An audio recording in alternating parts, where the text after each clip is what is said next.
Alrighty, friends, welcome back. Welcome back to almost the end. It's good stuff. Good stuff. Yeah, I don't know. Sam just tossed out. Sam just tossed out an idea. It's okay. It's all right. Something about I think our final is scheduled for Wednesday at 10:10. Is that right? We talked about this once. Does anyone remember? Oh, Monday. Okay, cool. That sounds good. I was kind of wondering, what if we use the last couple of days for class for the final? Yeah. Instead of taking it during that 10 thing. Yeah, instead of taking it during that time, like I have to think about this and look at the logistics, but like Wednesday and Friday of the last week, have it in class, something like that, maybe like 2 part, because you get like 2 hours, right? For the final, and it wouldn't be like a crazy long exam. My final exams are the same length as all my other exams, but something like maybe do 1 part on Wednesday and then 1 part on, I don't know. What is your all schedule like? How many folks have a class right after this one on Fridays? Does everyone have like about 2 hours free on Fridays? So Friday from 1 to 3. Maddie, I can't read what you're. Yes. Okay. Okay. Yes. Yeah. So maybe we could do it on Friday of finals week and just be done with it. The Friday before finals? The Friday before finals week. Yes, not of finals week. Sorry. Yeah. So like that Friday before the Monday. 5th? Yeah, something like that. I don't know. Think about it. We'll talk. Think about it between now and Friday, like 2 days from now, and we'll talk about it again on Friday.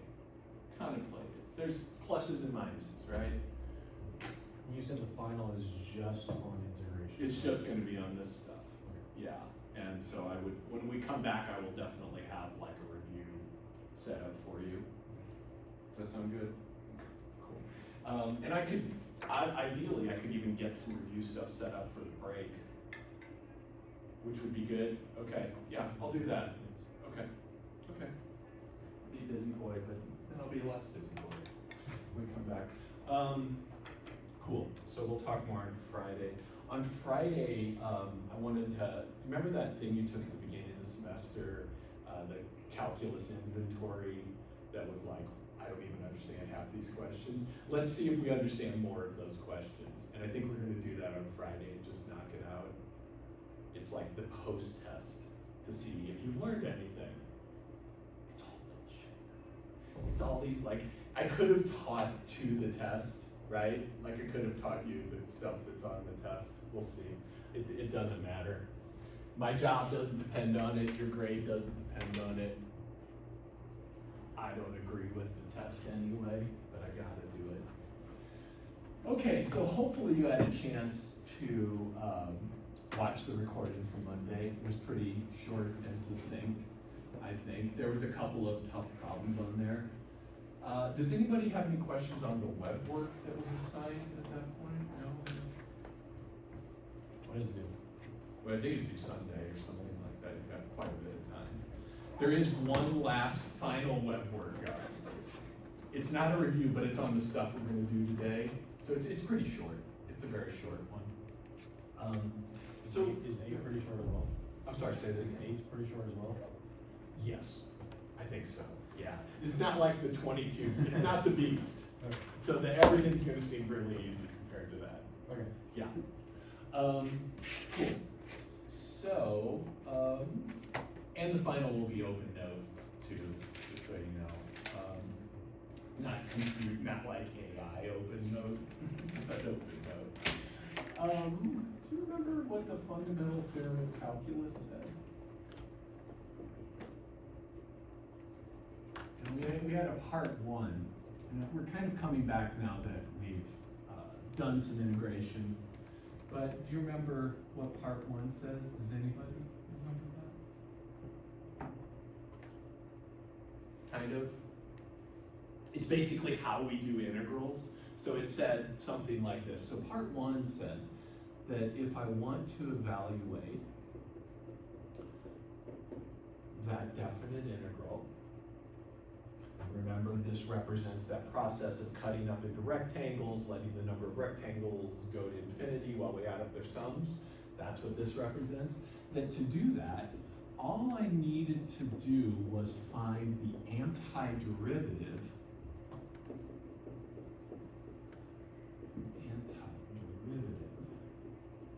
of little f, of the integrand. So in other words, this big F, if I took its derivative, I'd get that little f. So that's part one, and you've been doing this because you've been doing integrals. Somebody's been doing integrals, mostly you all.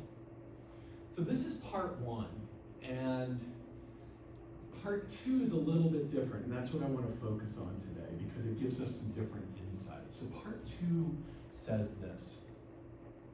I'm going to create a function, capital F of x. And it's going to be defined by an integral.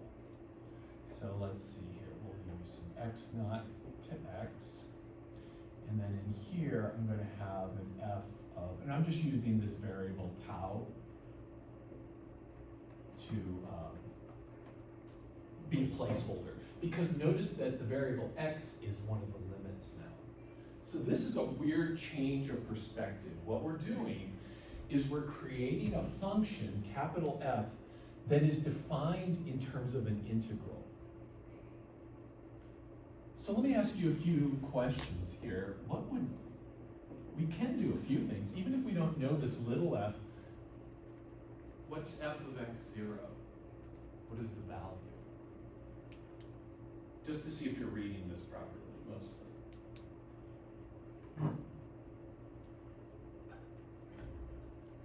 So if you replace that x with an x of 0, which is also the lower limit, so what do you, 0. The answer is 0. Because this is equal to the integral from x naught to x naught. So there's actually no rectangle formed. There's no area formed here at all.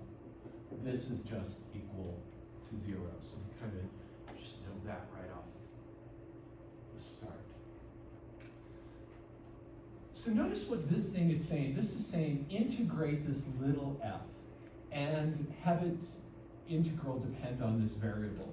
So the second fundamental theorem says this, that if I take the derivative of this function that I formed here, which is the derivative of this integral, so how is this integral changing with respect to time? That to do this, all I do is, think about this. I'm taking the antiderivative of this little f, plugging in an x, and then taking the derivative. I actually just get back the integrand. So, this is the thing I've started with. I take its antiderivative, then I differentiate it again, and I get back to where I started.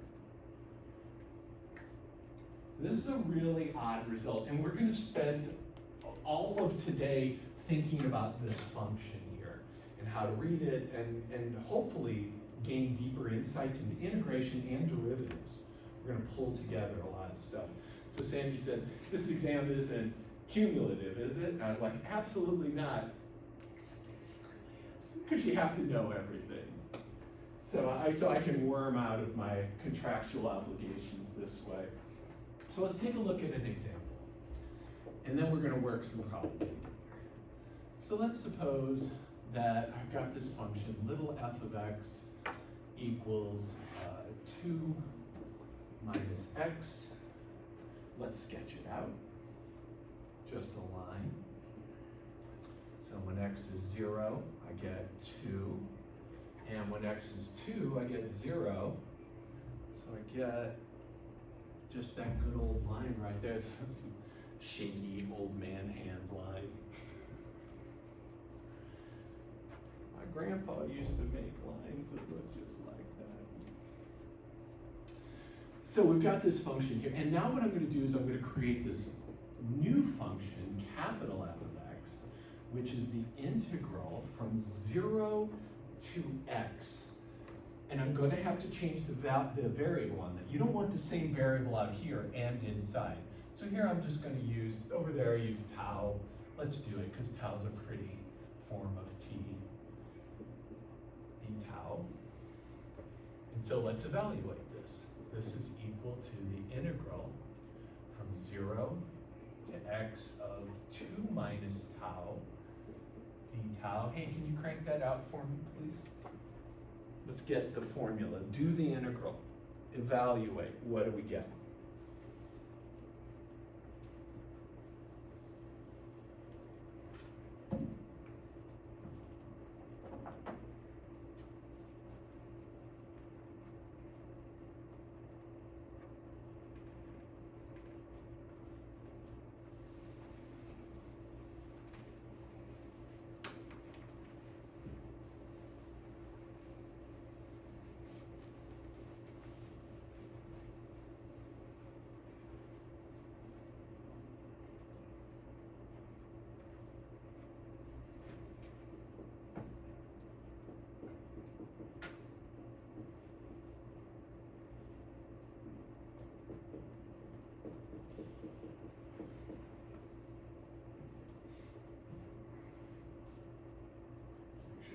Agree. Make sure I'm right, keep me sane, but make sure you get it. There's no rush.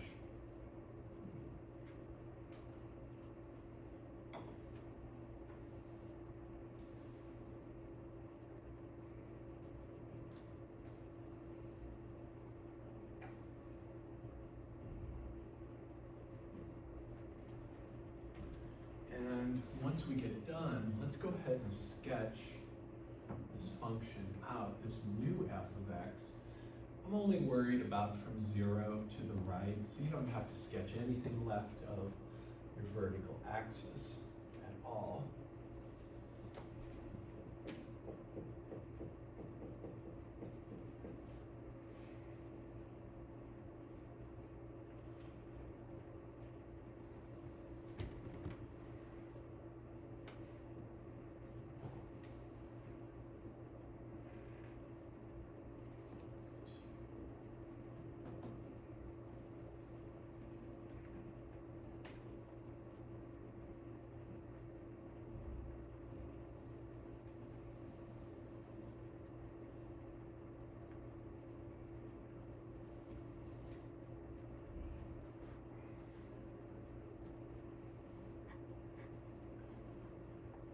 Let's make sure we all get there.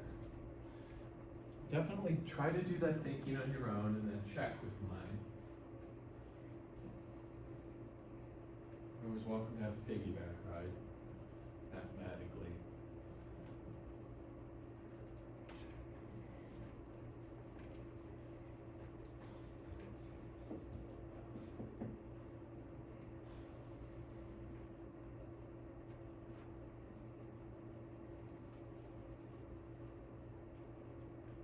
How are we feeling about this? Just everything, anything I can clear up, anything uncertain, like how did I get blah, blah, blah. I'll tell you how I got this graph just really quick. I noticed that this, and hopefully we got to this point together, and if not, let me know privately if you don't want to tell me publicly. I recognize that as a parabola, and I can see that it opens downward because of the negative something x squared.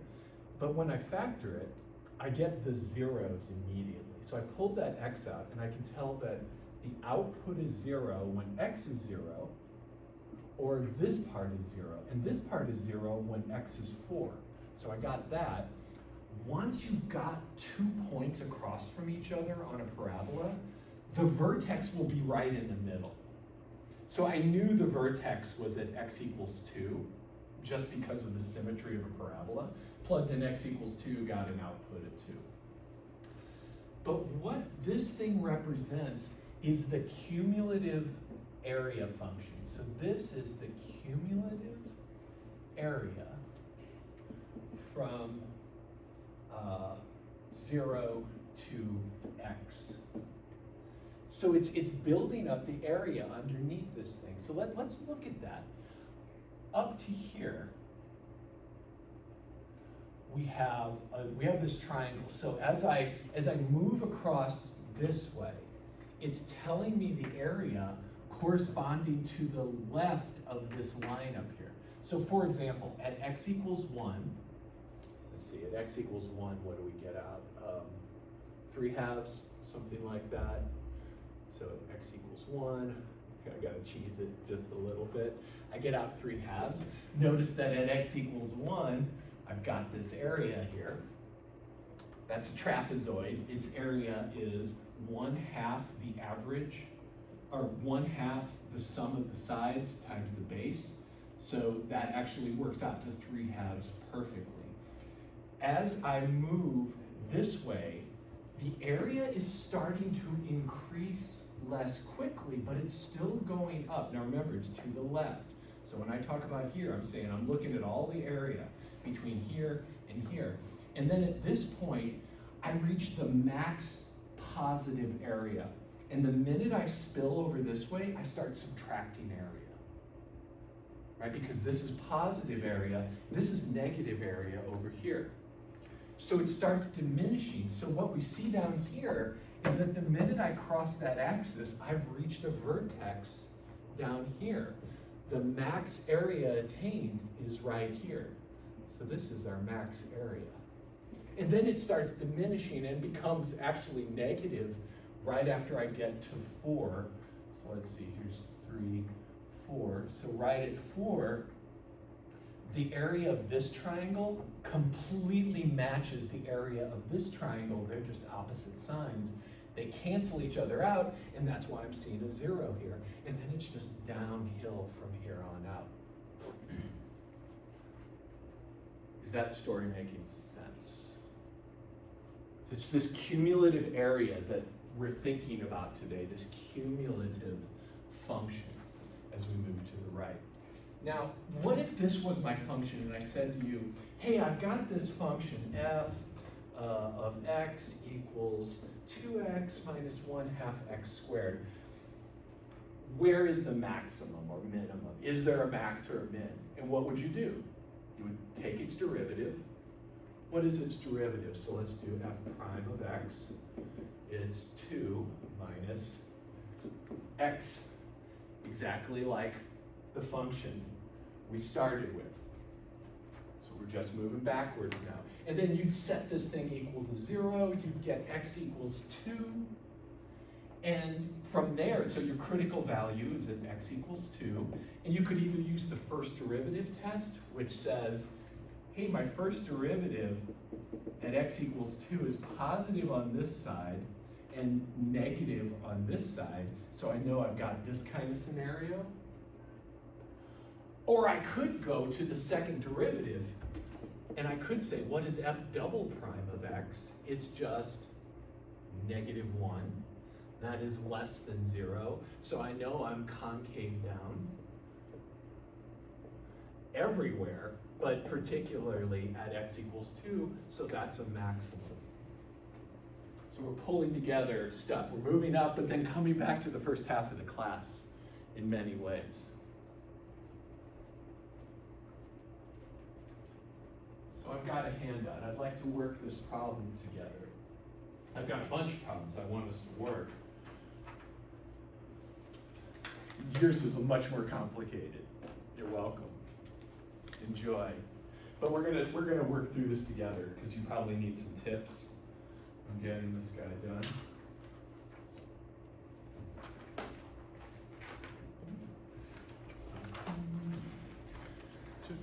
Hope our friend Asha's okay. Hope you're okay today, Asha. Probably sleeping. Oh, is she? Yeah, probably. She just heard you rat on her. You know that. Sleeping is a good reason to miss class, though. If you're tired, you need rest. All right, so let's check out this somewhat more interesting version of this problem over here. We've got this function. I'm going to sketch it up here. So go ahead and read through the setup while I get this function sketched out.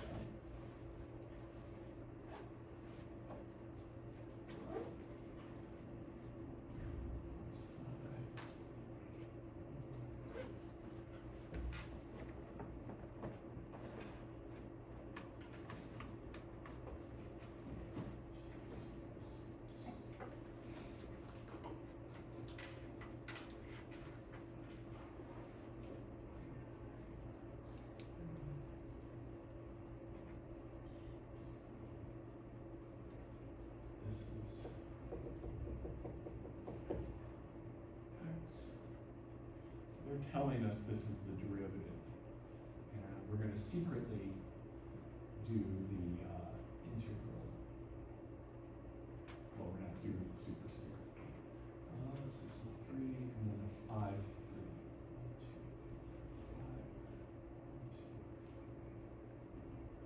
2, 5, 1, 2, 3. And then down to 6. Okay, so let's do that.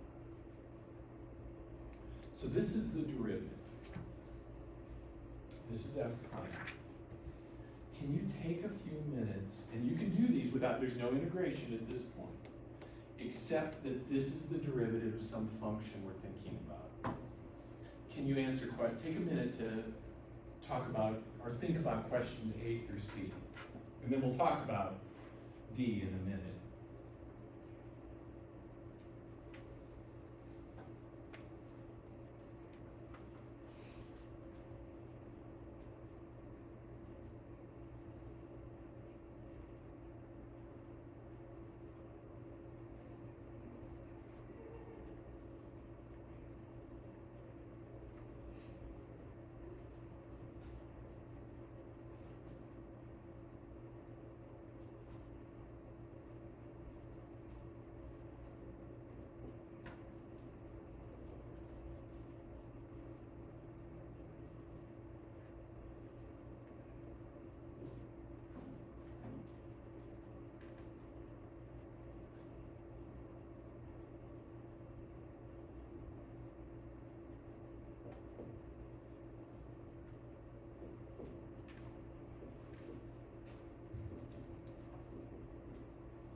We're going to do more with this question than is on that sheet.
let's check in on A. So how do I answer A? Actually, it's increasing from 0 and 1, So between 0 and 1, and then where else? 3. 3 to 5. Do we have any other answers on this? So why the 3 to 5? Are you looking at this function here? Oh yeah, sorry, no, actually, 0 to. There we go. You just corrected yourself midstream. Yes. So because what should you be thinking, Addie? Like, Where it's like negative. yeah, where it's positive and negative. So you were actually thinking about second derivative. But here we have f prime is positive here. So notice here that f prime is positive here, f prime is negative here, f prime is positive here. And then they actually tell us in the setup that it's 0 everywhere else. So when your first derivative is positive, you're increasing. So f is increasing on 0 to where? Where does it become negative? How do I find that coordinate? What?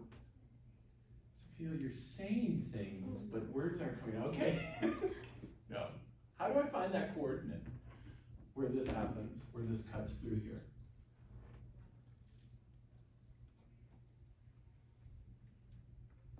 It's good problem solving today. This is good. Sophia, I think you have an idea. Can you tell me, please? No. Okay, all right. Hi. We are glad you're here. What is this? What is this curve? What kind of curve is this? It's a line, right? Is this just a line? How do I know that? Because it's straight, but kind of, right? Because old man hands can't make a straight line. But what does it say in the problem? Piecewise linear. So because I know that, I can assume that these are all lines. Otherwise, it's kind of a wild guess that that's what I intended. So how do I find the equation of this line? We're back to y2 day minus one. y1 over x2 minus x1. Yeah, so get the slope Yeah. first, right? So first I could find the slope, which is the change in y, which is, what is that? -4, right? Because we're down to 3 here, and we started up at 1. So -4 over a change of 2 units. Yes, -2. So yes, so I got a slope of -2. Then what? How do you find the equation of a line?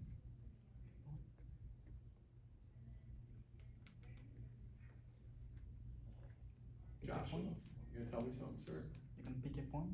You pick a point and use point slope form, right? So I can use point slope form. This is good. This is why I wanted to do this today, because we want to pull together everything that we've done this semester. This lets us do that. So I could pick the point 3 minus 3. So I could do x naught y naught equals 3 minus 3. And then I could say y equals m times x minus x0 plus y naught, and get all that, and I would get this equation right here. So I kind of had the answer up here a little bit. But this is the equation of that line on 1 to 3. Is everybody feeling okay about that? Sam, you feel okay about that? Cool. Can you finish this up for me? Can you get these other line equations? Can you get that one and that one as part of our practice for the day? And I'm going to put them in here. So for the next one, that one takes place on 3 to 5. And then the last one is from 5 to 6.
I'm just taking a guess at this one.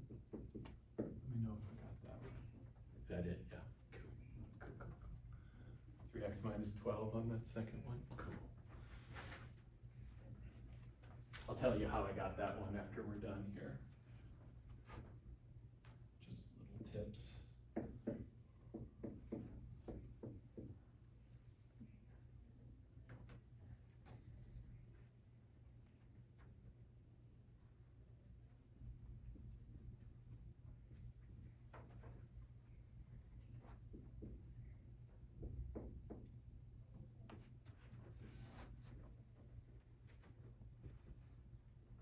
Negative 3x plus 18. Yes. Tell you how to get those real fast. Just give everybody a minute to get there as they need to.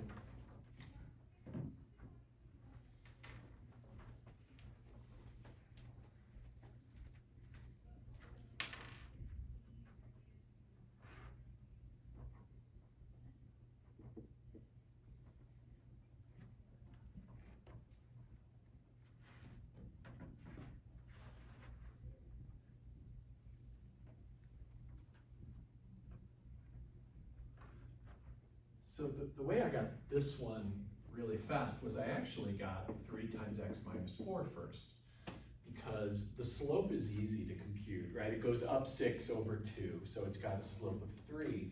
And then I noticed it goes right through x equals 4. It's 0 when x equals 4. So that means there must be an x minus 4 in there. And the slope was 3. So this must be the equation. Slope of 3, when x is 4, the output is 0, which is just 3x minus 12. And then I did this other guy just the same way. What did it look like? So this one hits right at 6, and it also has a slope, but of minus 3. So I said, oh, minus 3, and when x equals 6, the output is 0. So it must have an x minus 6 in there, and that must be the equation too. So you can get at these things all sorts of ways. You don't always have to point slope your way. You can use your intuition, you can use geometric knowledge, all sorts of stuff like that. So here we have a lovely, it's not super lovely, but we've got a piecewise definition of this function here. And you might want to add on, notice that it is 0 when x is negative, and it's 0 when x is 6 or more. So now what we want to do is come up with an expression for the cumulative area as we move from left to right across here. And they do tell us this one important tip. Notice how they say that the function itself, so this is f prime.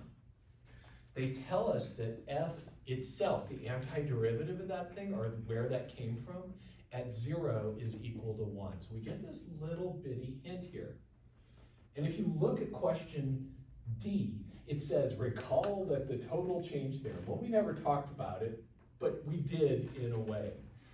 So the total change theorem says this. And I want to show you that you've already seen this. It's actually just the fundamental theorem of calculus part 1. The total change theorem is that a function f at b and its difference, the difference of a value of a function at b and at a can be computed by taking its definite integral from a to b of the derivative. This is just the fundamental theorem of calculus, where this is the little f and this is the big F. So notice this is just the fundamental theorem part 1. Let me stop and tell me if does that make sense. You see that? Because what I'm saying is I've got this integrand here and I took its antiderivative. That's all this is saying, that this is the antiderivative of this integrand here. So this is just fundamental theorem of calculus. So watch this. If I took this and I changed this top limit to x so that it was a variable, so we can rewrite this. And it's going to say f at x this guy here, I'm gonna change that to an x, minus f at a. So the change in the height from x to a is equal to the integral from a to x. So all I did was change the b to an x, nothing different. And here I am going to change the variable of integration. Let's do a tau, because I'm in a tau mood today. You can make it t if you're upset by Greek variables. That's okay. It's the end of the semester. You can be upset about whatever you want to be upset about.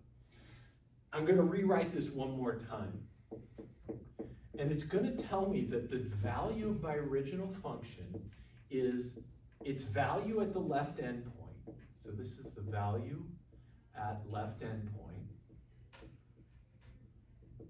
plus this integral, a to x f prime of tau d tau. And what we're going to do now is use this to crank out a formula for the cumulative area of this thing. But let's come back here and answer these questions without it first. So I kind of got off on a bit of a tangent here. When we started talking about where this function is increasing, decreasing, so it's going to be oh God, I remember now. We kind of start, where was that intersection, right? That's how I got off on this whole tangent. It was a good tangent. But do we have any idea where this guy is? What's that? 1.5. 1.5, exactly, yes sir, yeah. So that's at 3 halves right there.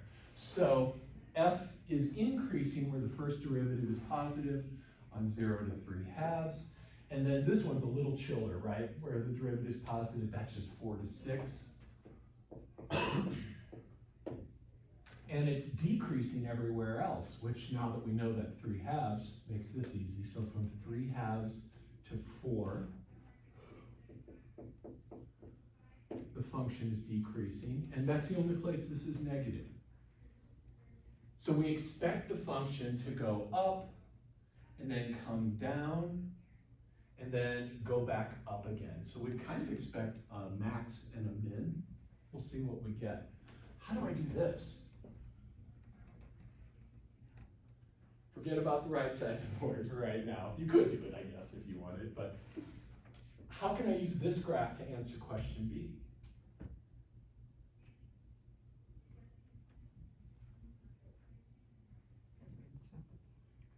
What's that, Joshua? Where f prime is 0? Where f prime is 0 is where, which of these two are you answering? Yeah, for both of them. Where f prime is 0? So what's your reasoning on that? And I see your hand up back there, Leo. Yeah, the slope is 0 at maximum min. Ah, yes. But we could also just be flat. Right, so we may not have, we also need to get that change, that up-down kind of change. So We can take the second derivative. take the second, yes. Then it's gonna be negative. And let me let Leo, yes, I think you're right. Is that what you were gonna say? What were you gonna say, Leo? Yeah, the second derivative, right? Yes, which, how does that relate to this picture?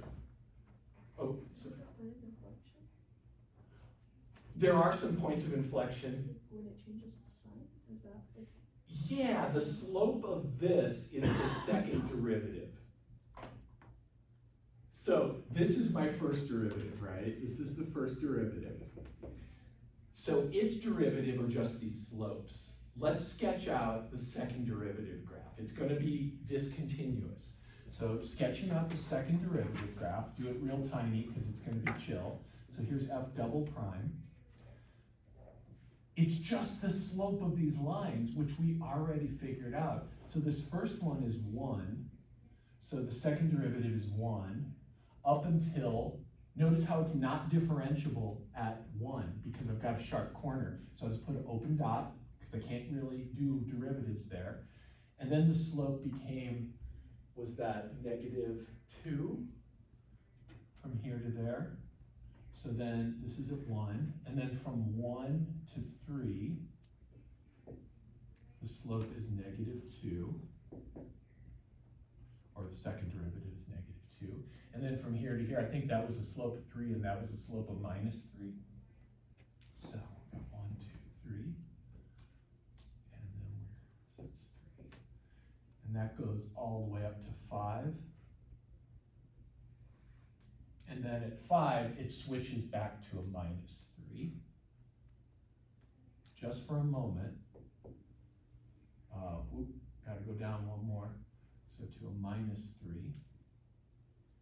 And then that happens till 6. And then it's just 0 everywhere else. The slope is 0 here, slope is 0 here. So I see what you were getting at, Joshua, for sure. I can see why you would think that.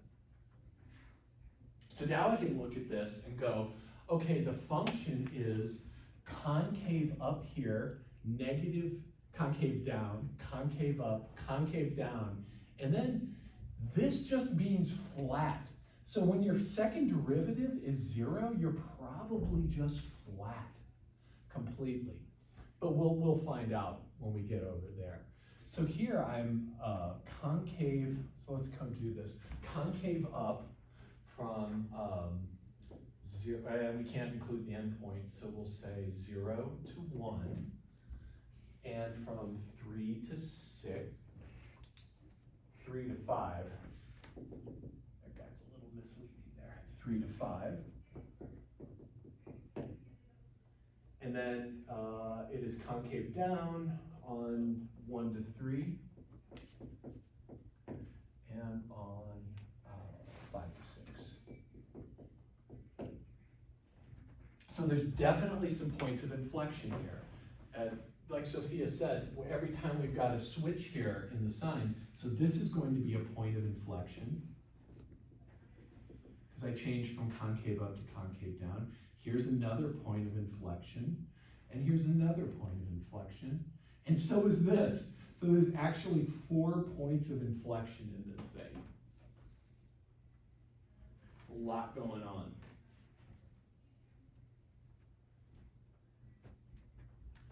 So now we're going to take this thing and we're going to integrate it. We're going to use this formula right here to find the exact form of the function f who has this derivative and at 0 is equal to 1, as they told us. So I'm going to probably have to clear up some room here. Just let me know if we're okay on this left side. Anybody need? Yeah, we're good. Seeing? Okay. You got. We all have the picture in front of us, so we're good to go. So now what we're going to do is integrate in a way we haven't done before. We're going to integrate this piecewise function cumulatively from 0 on up. So f of x is equal to, let's write up the formula we're using. It's going to be f at 0 plus the integral from 0 to x of f prime of tau d tau. That's the formula I'm going to use. Current value equals starting value plus the cumulative area up to x, from 0 to x. So let's put in the various pieces here. This has to get computed for each one of those. So let's just get started. What is this going to be? Let's put our answers here.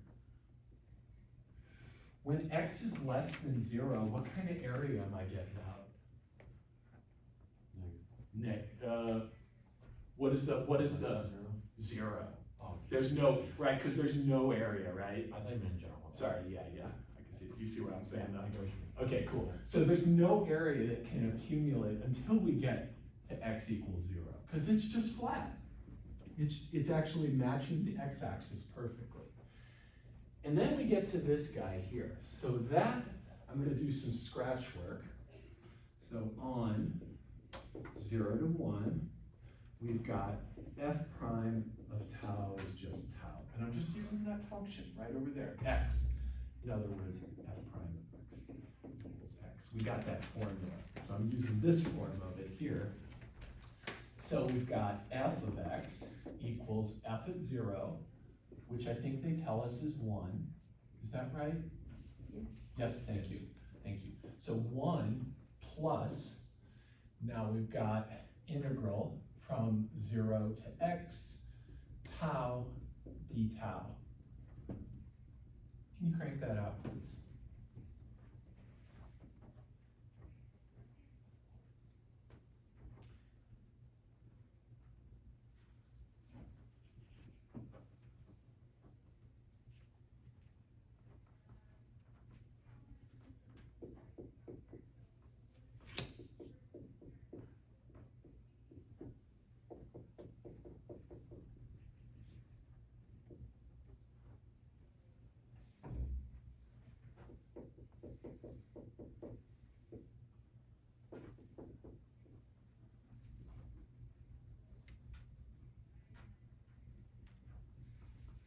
Let's make sure we all agree at some point. And there's a little thing we have to, this is a subtle point that's about to happen, so let's make sure we feel okay about where we're at.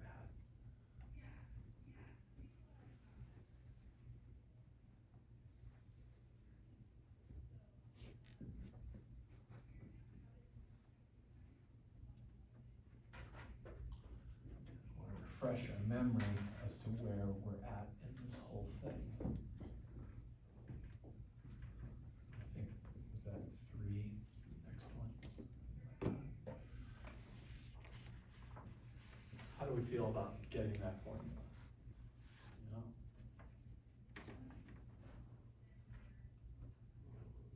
know? Okay, cool. So it's like a parabola. There's some kind of parabola of the original function happening only between 0 and 1. Now remember, this is a cumulative area function. So at this point, I'm done with everything up to 1. And I've already accounted for this area. Now we're going to move into this next region. So that means I'm going to start the integral at 1. And I've got this cumulative area already added that's going to stay added for the rest of the time. So what is the total area right here of this little triangle? Half. It should be a half. Yes, it is a half, yes. And then we already had the original value of 1. So I guess I should have probably used this. So when x equals 1, notice I get the 1/2, but we're adding on the 1 because they told us to bump everything up by 1. So the value of this thing at 1 is 3/2. So here I'm going to say 3/2 plus, so this is the total area up till now. Do you see where I'm getting that from? This is one of the more complicated things we've done. And then here, we're going to let's put in what the actual integral is going to be. So it's going to be integral from 1 to 3. Is that, I'm sorry. Excuse me. Yeah, 1 to 3. Thank you, Sam. But we're going to say x here, and this is going to go from x goes up to 3. This function here, so 3 minus 2x, but I'm going to use tau d tau. I'm going to get that cumulative area. So let's crank that formula out together.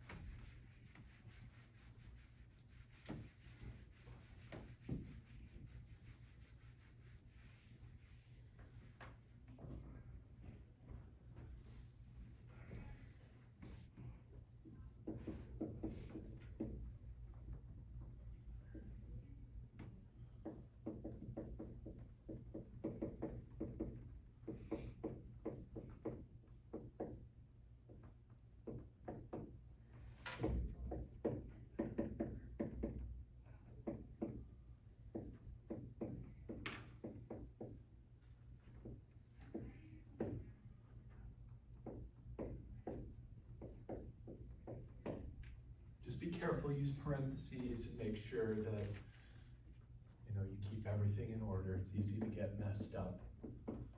This is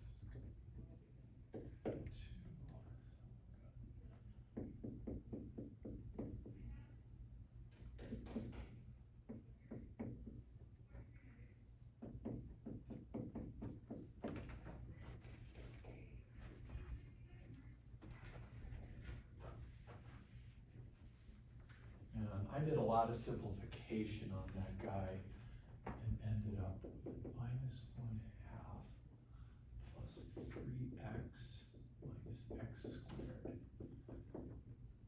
from 1 to 3. Let's see if we agree.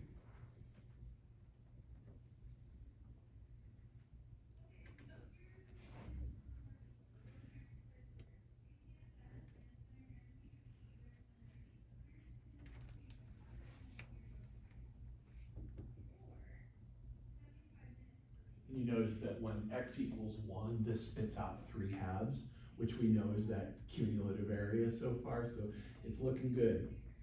A little bit of a sanity check there.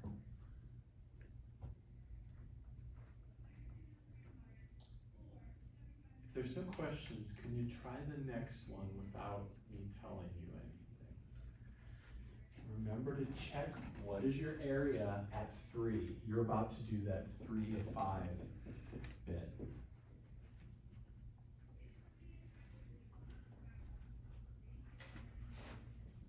So just in case you're unsure, you're going to have function equals current cumulative area plus integral start to x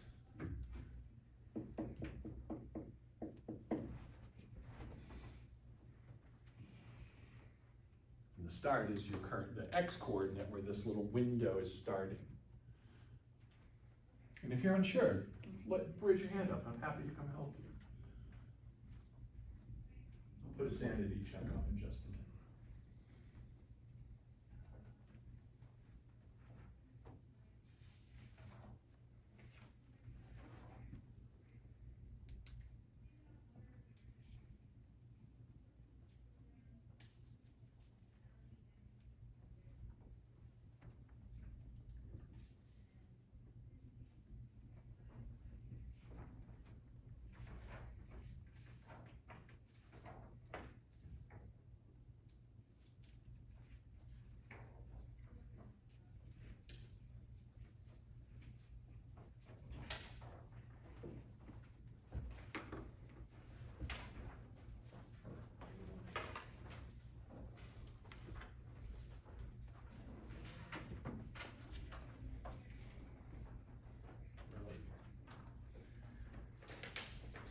Gift, small gift, early Christmas, you're welcome. Worst Christmas ever. Ooh, we need a handout, we didn't even get that first handout.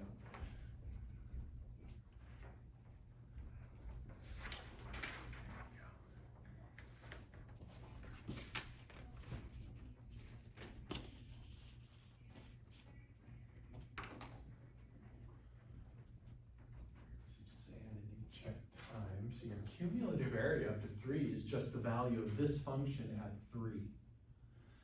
So when you plug in f of 3, you should have that cumulative area, and that's what we're going to add on to that integral. So here, f of 3 is equal to -1/2 plus 9. Oh, that's pretty sweet. So it looks like a -1/2. Unless I've done something horribly wrong. Does that sound right? Yeah, cool. Because it goes underneath, right? That area becomes negative, so the net effect is we're in the red at that point. And then you're just going to integrate the 3x minus 12. And you're going to start at 3. You're going to go to x. You're going to use a tau or some other variable that you like.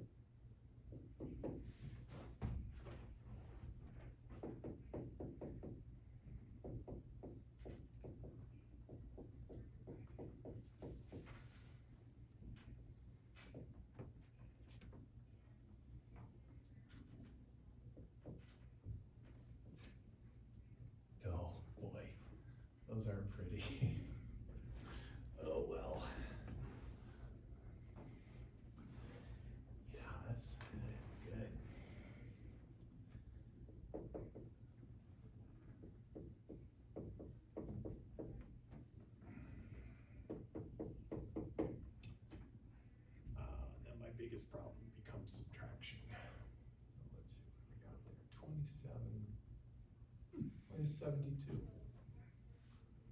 halves.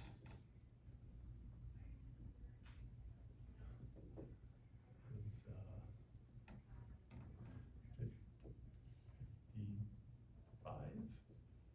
halves?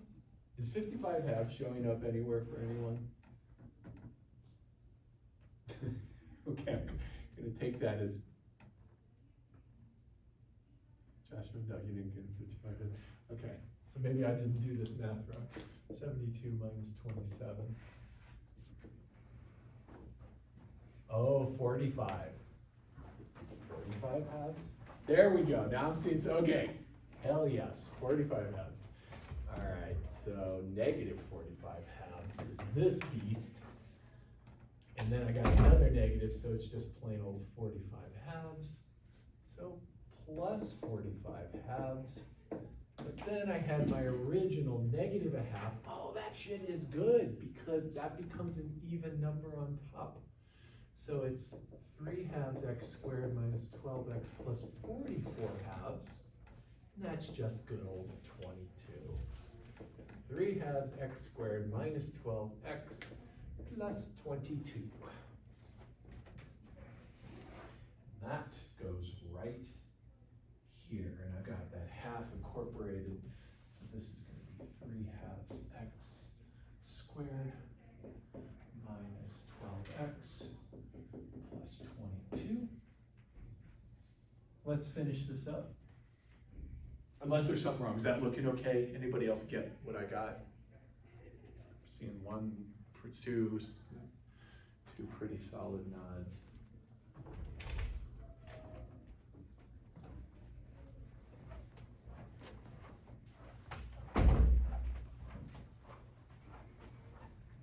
And I'm gonna get Desmos going so we can look at our beautiful result when we're done.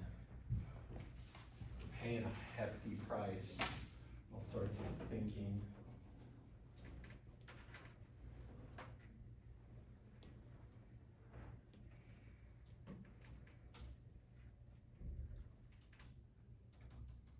Well, I can't log in because I don't know my password.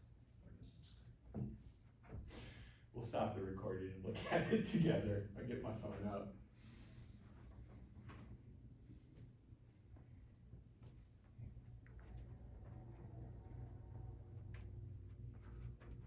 Or does your iPad have Desmos on it? Could thank you. That would be so cool. I was like, I will look away while you get it already. I don't want people looking at my stuff.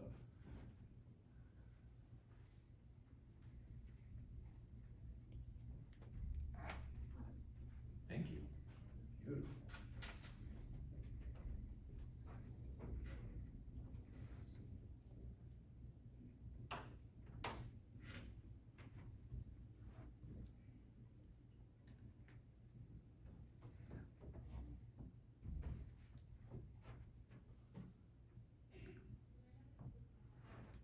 Now I gotta type all that stuff in. Oh, Sophia, so I don't know how cool that is.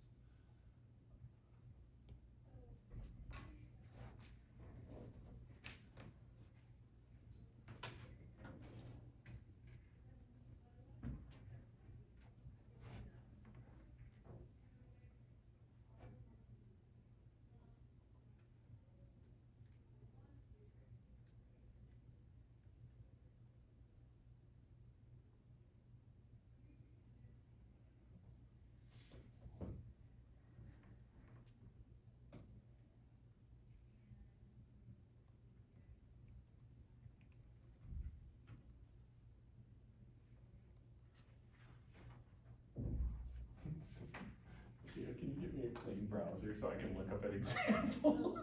Thanks, I don't know how to do piecewise on Desmos. You just. Oh, thank you, is it okay if I, Yeah. beautiful, thank you. I just, trying to be respectful. Okay,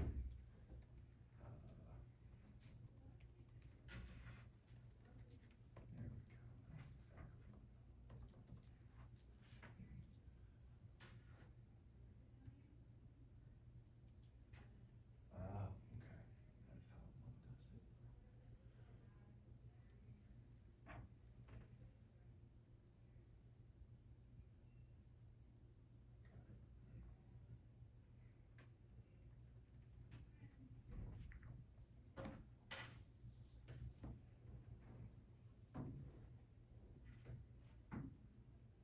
Hopefully that shit works. All right, I learned something.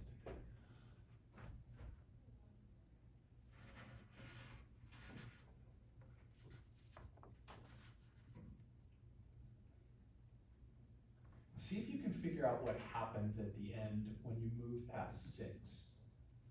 What does the function look like to the right of 6?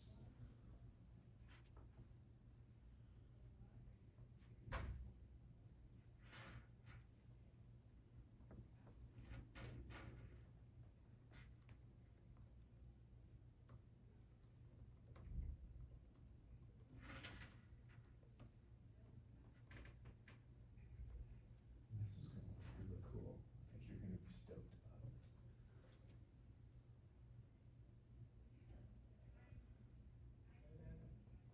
Oh, that looks so good.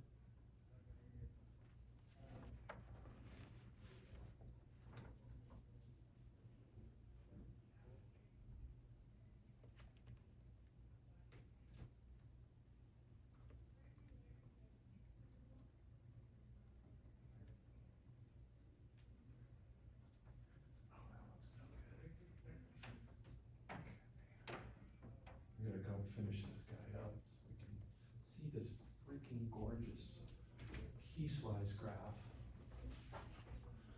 Okay, so we just need to know our cumulative area at this point. So when x equals 5, I need f of 5. And f of 5 is 3 halves times 25 minus. It works as a negative half. Thank you. Yeah. I'll take that any day. We agree -1/2. Hell yes, thanks, Sam. You're saying, you're like, I don't wanna watch you do this either. So we got -1/2, and then we're gonna add our integral, so we got -1/2 plus integral from 5 to x, and then what is the beast? It's the -3x plus 18 dx. Anybody got this worked through? Sam, you're right here. You told me something. You got more for me? Did you get a formula? The actual equation? Yeah, like the final equation, then we can do democracy. Unless you don't feel like certain about it. I got -3/2 x squared That sounds good. So far, so good. plus 18x minus 53. Okay. Oh, and the -1/2 is not up front. And, Does that make oh, and sense? that combines with it? Yes, to get -53. Got it. Anyone else get this? Yes? Joshua's got a pretty solid, yes, he's not lying to me. You got a 10? Okay. All right. Okay, we'll take it. And we're about to find out, once you look at the graph, you can see if you got it right, and I'll show you what that looks like. So we got -3/2 x squared plus 18x minus 53, and that's on this window. And then we need to just have a final behavior here.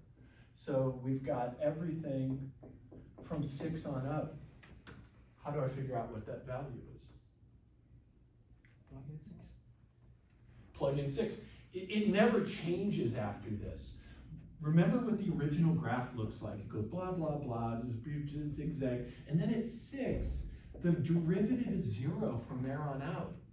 That says your function doesn't change.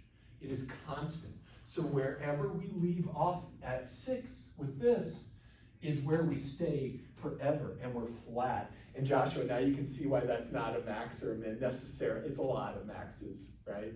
Is one way. So what was the value here at 6 to save everyone's? 1. 1? What? Are you serious? You sure? It's so freaking beautiful, but my God. I was thinking 0% pull. Huh. Well, we have to add that, did you? Yeah. I'm gonna pull it. Yeah, let's check. Cause that's too gorgeous. It's not, I mean, it'd be great. I'll be very happy if that's true. Yeah. I'll check here too. So -3/2 times 36 plus 18 times 6 minus 53. Well, I think it is. It is 1. It is 1. That is awesome. Oh my God. That's so cool. Wow. That means there's something, and I'll tell you what that means. There's something unsaid that we don't ever talk about in this class, but it's a probability thing. But let me get the rest of this beast entered here so we can take a look at it. I'm probably gonna have you move me past the pretty kitty there. Very beautiful kitty. Thank you. Cool, so let me bring this screen up so you can see what I'm doing here. And then you can actually see how to do this yourself.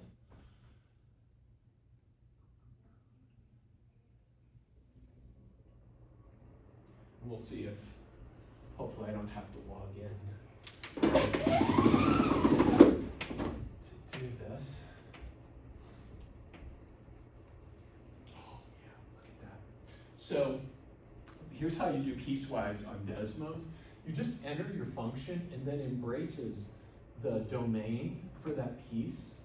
So I'm just entering these all for this piece, and look at how perfectly everything's lining up for our antiderivative. Look at how complicated it is.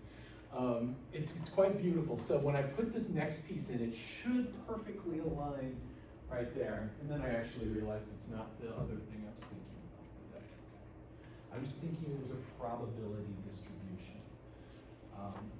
So we got -3 halves x squared. Plus 18 minus 3. Thank you. Plus 18x, sorry.